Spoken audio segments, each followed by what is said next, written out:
Hey, what's up, guys? Today we're gonna take a look at major differences between 7 Days to Die and 7 Days to Die Console Edition. So, without further ado, let us get right into the video. Alright, so this is what the main menu looks like before, and this is what character selection looks like as well. You go to options and character select, and these are the only characters that are available in 7 Days to Die, which is the before version. And this is the after version of 7 Days to Die. The main menu is much more clear and it's much more better, and it's easy to look at as well. Alright, so this is the character selection, and check this out. There is a lot more people you can play with, and what's really cool about this feature is that there is a create button on like the left side here. You can actually press on that and you can customize your character as well.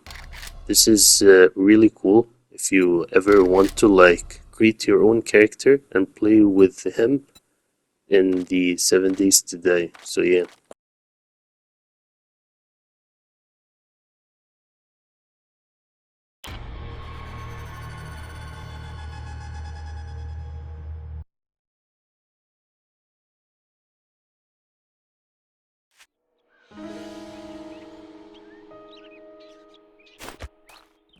Alright, so for the third difference is the graphics and the features.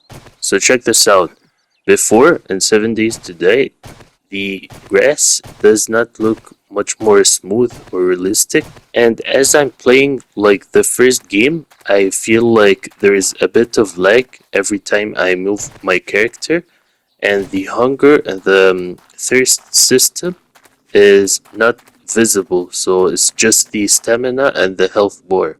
I am playing my character in the sun, and at the same time I feel like the world looks dim. It's not as bright and clear and colorful. So this is the 7 Days to Die console edition, and check this out. It's much more brighter and clearer and much more colorful, and I'm playing my character in the sun and I can see almost everything from the distance. And also another thing is the grass looks much more greener and more realistic, and they added 10 slots instead of 8 slots, so there is much more room. And another feature they added is below the health bar there is the hunger system and the thirst system.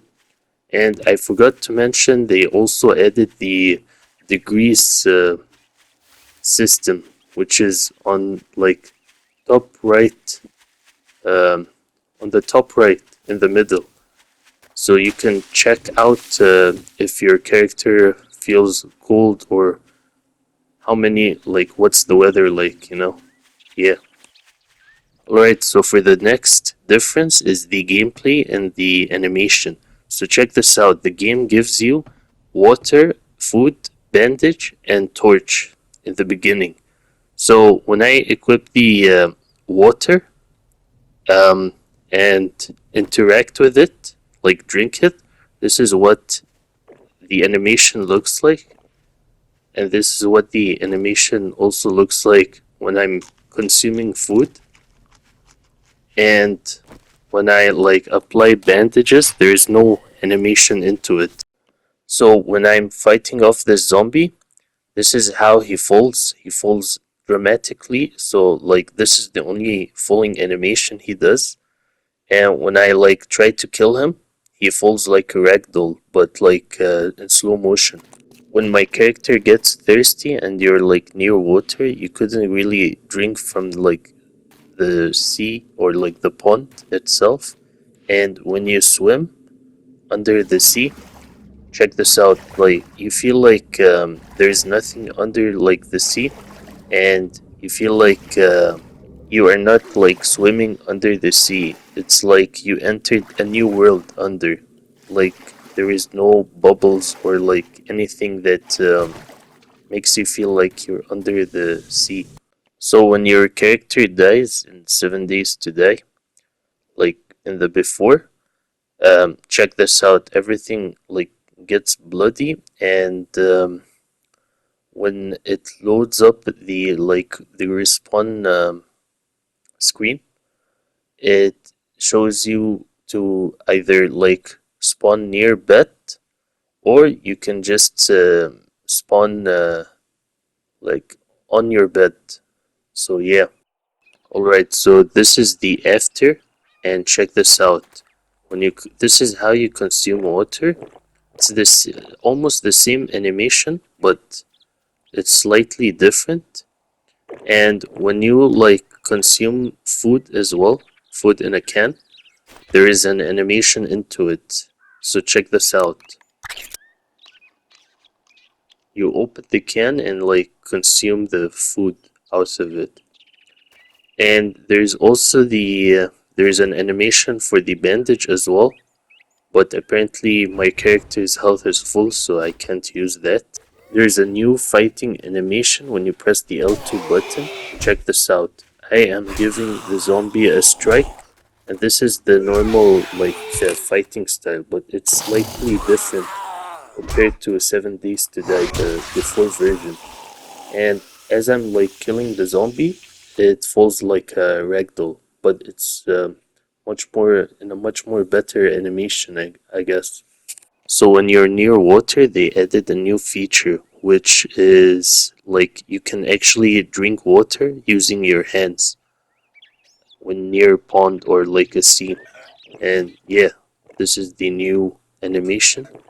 And I also forgot to mention is that when I showed you guys the strike, the fighting strike, you can actually do that with other melee weapons, such as the club weapon or like the brass knuckle. So that's cool. So when you swim under the sea in 7 Days to Die, the new game, you can actually like feel like you're underwater. There's like the underwater graphics or like the effect. When you enter a territory like this or like a house, it actually displays like the level of difficulty, and that is like a feature that is only found in the new 7 Days to Die. Another interesting feature is the third person mode. So yeah, just like Minecraft. Another interesting feature they added is the building block, so you can actually interact with it and choose whatever shape you want. You can choose even windows. Another feature um, is that in the new game they added new weapons, new items, and other new stuff that isn't found in the previous 7 Days to Die. So yeah, this is an obvious one. So they added in the new game the drones, and I think the new weapons are like the steel sledgehammer, and I think yeah, other stuff, but I could not remember. So yeah, that's all about it. That's about it. Thank you for watching and have a great day.